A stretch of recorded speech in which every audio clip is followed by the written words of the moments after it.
Mga ka-idol, magandang hapon po sa inyong lahat. Meron po pala tayong papasyalan po dito sa Sitio Mauli, Mabalacat, Pampanga.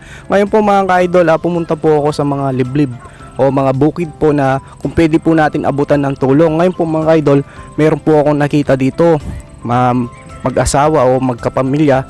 Ngayon po mga ka-idol, alamin po natin ang kanilang pamumuhay at bibigyan po natin ng tulong na pinagkaloob po ng ating buting sponsor na OFW Russian Vlog. Ngayon po mga ka-idol, alamin po natin ang pamumuhay po nila at kwento ng kanilang buhay.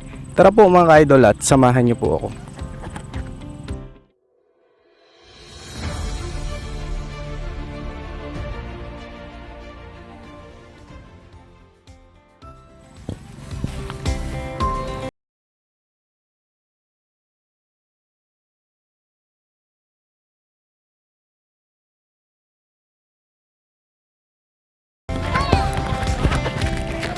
Tao po. Hello po ate, gandang hapon po. Ano sa may upuan to?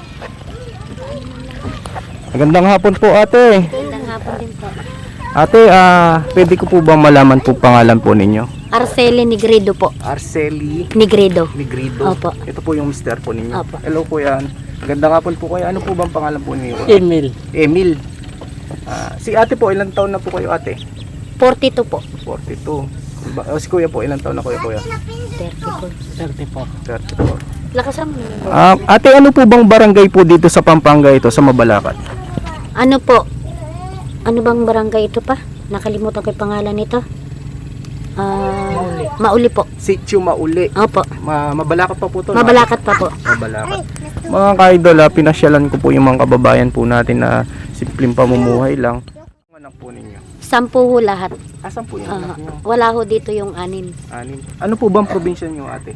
Ano po kami, Samar, pero sa Bulacan na po ako lumaki. Sa Bulacan. Opo, Si kuya po taga saan? Samar din po. Sa Samar kayo. Di bali Bulacan na rin po siya naglumaki. Hanggat Bulacan ho. Hanggat Bulacan. Buti po napadpad po kayo dito sa Pampanga. Kasi yun, nandito ho ang mga kamag-anak niya sa Pampanga. Sa Pampanga po. Oho. Ito po yung mga anak nyo, Toy. Ilan po, bali yung anak po ninyo, yung mga iba po nasaan? Nasa Maynila po, sa tatay nila. Bali may unang asawa po kayo. Ah. Ayun po ating yung mga kasama nyo pong anak nyo dito, nag-aaral po ba? Hindi pa po. Ay hindi. Bakit po? Dala po ng kakulangan sa budget. Tapos budget. nakapos, kasabay-sabay pa ho yung mga problema namin sa mga utang. Sa lukuyan ate, ano po ba yung pinagkakahabalan nyo po o yung ano po yung ginagawa nyo po ngayon? Ito po, pang benta po namin to ngayon para wala na ho kasing budget na pambili ng bigas. Ano po yan ate? Sang ho. Insang, dahon ng sibuyas. Dahon ng sibuyas. Aha. Ano yan ate, sa inyo po ba o nagkikipag Ano lang ho kami sa amo namin. Hindi po sa inyo. Hindi bali, po sa amin. ito po Tauhan lang po kami mga dito. idol, pakita ko lang po yung bukirin dito po sa Pampanga, dito po sa Mabalacat. Nakikipagtrabaho lang po sina ate. No ate? Nakikipag lang po kayo Opo. dito, no? Nakikitrabaho lang. Magkano naman yung pinapasahod sa inyo dito ate? Depende po sa presyo ng gulay. Minsan po, sa loob ng isang buwan, kumikita naman kami ng 7,000. Ganun po. Isang buwan? Opo, depende po kasi sa gulay. May time po kasi na sobrang baba ng gulay. Kaya Ano yun ate? Lahat na yun dun sa 7,000, bali lahat ng pagkain sa inyo na lahat nun? sa amin po lahat. Sa inyo na. Oo, lahat po, mga kuryente, tubig, amin po lahat. Ano ate, may nasosobra pa ba kayo nun? Wala po, minsan po kulang pa sa utang namin bago kami magkaroon ng pera sa ani. Pambayad utang na lang po lahat. Pambayad. Opo. Pero kasulukuyan ngayon, yung mga batang ito ate, hindi po sila Wala pa po. Kahit po yung isa ko 11 years old na, hindi pa ako nakakapag-aral. pag-aral. Oo. Ate, pwede po ba natin makita po yung bahay po ninyo? Nakakita. Tara po mga ka-idol. Walang law. Hello Toy. Pwede pong pumasok ate. Sige ha. Pagpasensya nyo na ilog ng bahay namin. Opo. Barang wala kayong ano dito ate, wala po kayong igaan. Yan lang ho. Yan lang. Di ba kayo masakit yung likod nyo dito? Hindi naman. May kutsyon po kami. Itong luma na to sa atin. Ito nilalagay nyo na lang. Warak-warak po. Binibilad ho namin. Gawa namin. Oo. Yan na lang yung pinakaano namin. Ito po mga ka-idol, pinasyalan po natin sina ate. Nandito po tayo ngayon sa Mabalacat, Pampanga, dito po sa mga bukid. Ngayon po, natsyempohan ko po sina ate. Meron po tayong binibigay na tulong para sa mga kababayan po natin nangangailangan. Sa sitwasyon nyo po ngayon, ano naman po yung dinadalangin nyo po sa Panginoon Diyos? Dinadalangin po namin sana malayo kami sa sakit, yung makaraos man lang kami sa pang-araw-araw. Tsaka gusto ko lang ho sana na makapag-ipon kami para Pag-aral sila, no? tsaka makapagtinda na rin na pampuhunan lang ho ng kahit kunting halaga lang. Ako, no? Oo, yung mga magbala ko maghanap kahit maliit na pwesto lang na permanenteng hanap buhay namin na wala kaming amo. Kasi minsan ho, hindi rin kami nakakautang sa amo namin. Mahigpit din ho. Mahigpit din. Oo. Pero yung pagkain nyo, kayo na lahat Sa amin ho nag-provide lahat. no? Oo. Yung ano nyo naman yung sitwasyon nyo dito ate pag umuulan at kung may bagyo, ganun. Nung time ho, nabuwal yung bahay namin. Nabuwal po? Nabuwal ho. Nasira po talaga? Oo, kasi ang dingding lang ho namin, mga ganto-ganto lang. Mga kaidol. Pumapasok lang ho yung ano sa loob. Mga idol, pagkita ko lang po yung tinitiran po ni na ate. Parang pinagtagpi-tagpi lang po na ano. Ito po mga kaidol, oh. Nung nakaraan bagyo po ng ate, talagang nawasak, no? Nawasak ho. Tsaka wala rin ho kaming yung hirap namin na ano, yung tanim namin, wala ho kaming kinita. Wala kayong kinita. Linipol ho lahat ng bagyo yung tanim namin, kaya nagkabaon-baon ho kami sa Sa utang. utang, no? Oo. Lalo na yung mga bata, paano pag nung kumakain sila, no? Yun nga ho ang inaano namin. May time pa ho na muntik pa akong mabarangay sa utang. Sa utang. Ate, kaya po pumunta po kami dito. Meron po kaming binibigay po na tulong para po sa mga kababayan po natin na kagaya nyo na simpleng pamumuhay lang. Ito po pinapaabot po ng ating mga buting sponsor na nasa ibang bansa, kahit na sa malit na paraan lang po makatulong po kami. Opo. Ngayon po mga ka-idol, bibigyan po natin sina ate ng tulong na pinagkaloob po ng ating buting sponsor na OFW. Ate, meron po kaming ibibigay po sa inyo. Kayo po ay napili po namin na handugan ng tulong. Maraming salamat po kung ganun kasi kailangan ho talaga namin yung tulong. Sa kalagayan ho namin ngayon, sitwasyon namin ni Stephen, di kami makabili. Chinelas man, wala po kayong chinelas ate. Kapos na kapos ho, kahit po mga anak ko nakaapak. Ito po mga ka-idol, pagkita ko po yung mga bata, oh. Wala din po silang mga chinelas, tsaka wala din po silang mga salawan dahil sa kahirapan, no ate? Gustuhin na namin bilhan ng mga damit mga anak namin, iuunahin na lang namin muna yung pagkain nila. Pagkain, no? Mas importante malaman yung tiyan nila, Malamanan no? yung tiyan nila, malayo na lang sa sakit. Sa sakit, no? Oo. Ngayon po ate, meron po kaming ibibigay. Ito malit na bagay lang po, malit na tulong lang. Pero sana malaking kasiyahan na po sa inyo. Sa amin po, hindi namin kailangan ang malaki at mahalaga. May nakaalala sa amin na tulungan kami. Opo, Masaya na po kami sa ganung bagay. Hindi na kami naghihiling ng malaking halaga. malaki, no ate? Malaking bagay ho sa amin yung tulong na matatanggap namin. Nagpapasalamat ho ako sa inyo. Opo. Maraming salamat sa naisipan yung puntahan kami dito sa kalagayan namin. Opo. Ngayon natin, ikukunin ko lang yung ibibigay po namin para makatulong po sa inyo. Kahit na ilang araw o ilang linggo lang po magamit nyo po. Opo. Tara po mga ka-idol, kunin po natin para ibigay po kina ate.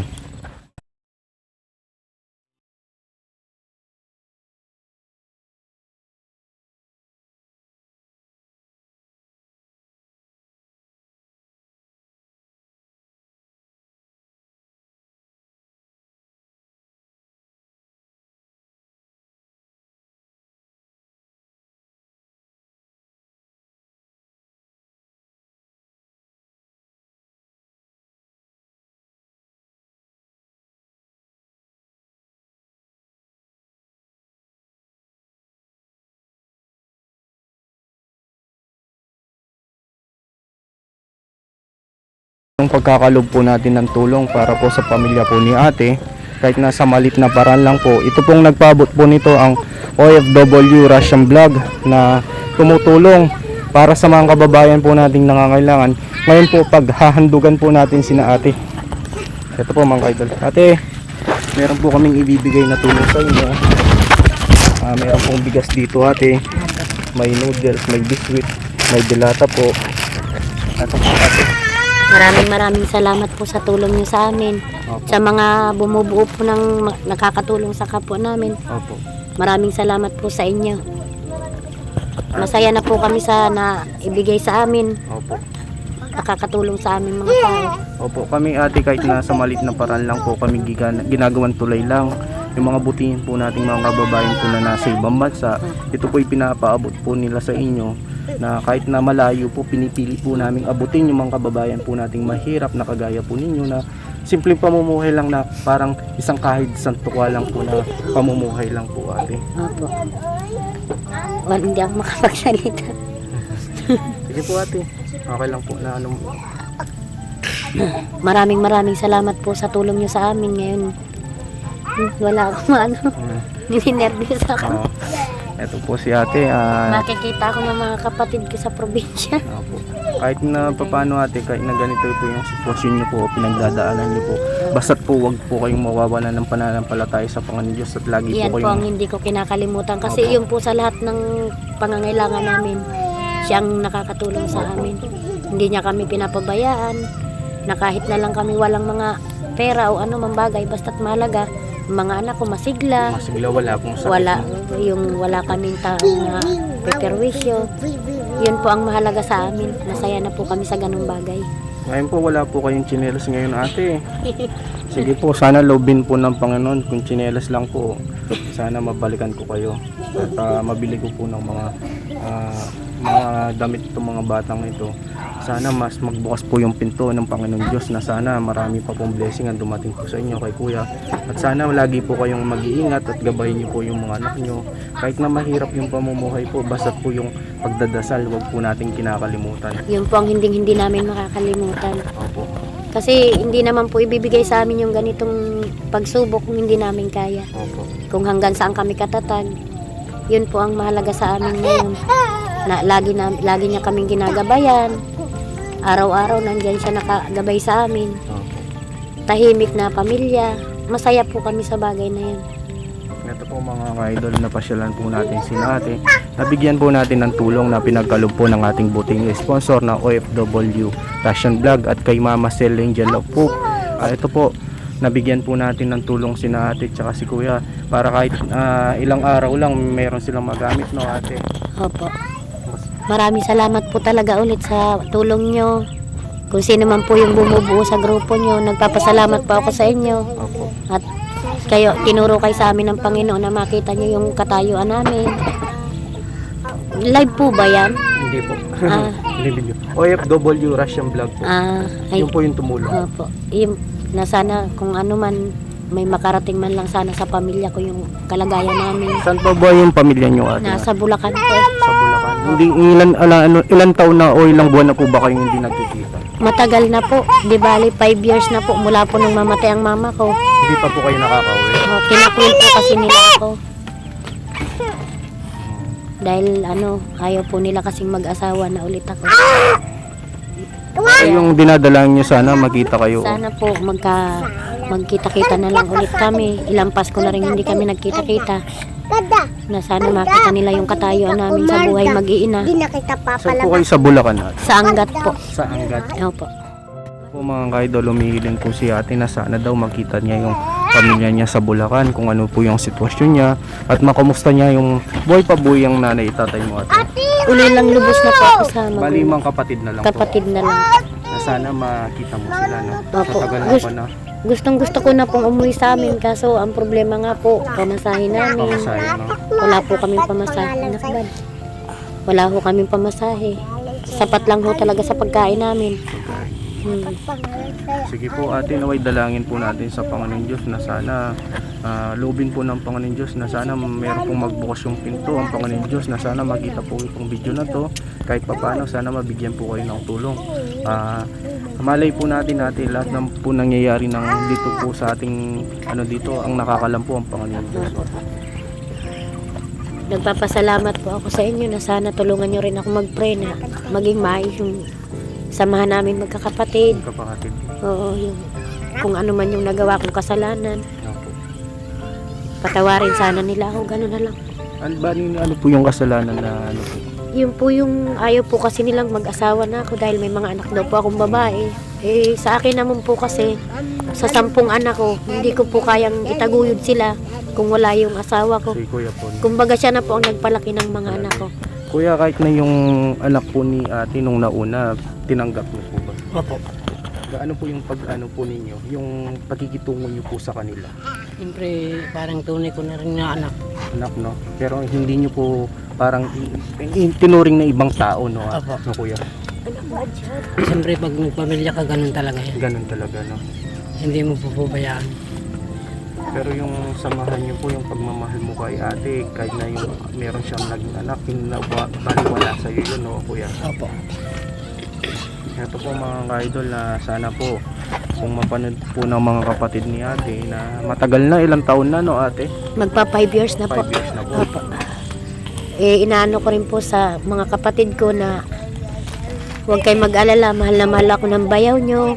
Kahit minsan hindi kami dinampian o minura man lang ang mga pamangkin nila. No po. Kung sila man ay nag-aalinlangan, oo't mahirap yung asawa ko, pero maayos naman ang pagmamahal sa amin. Hindi Yung kami, pagkikitungo sa inyo, hindi ate. kami inapi. Minahal na tunay na anak yung mga anak ko.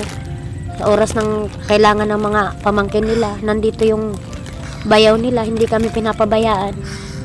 Hindi kami sinasaktan o hiyawan man lang ang mga pamangkin nila, hindi ginawa. Kaya sana naman kung ano man pagkakakilala niyo sa bayaw niyo, matanggap niyo naman sana, wala naman siyang kasalanan. Opo.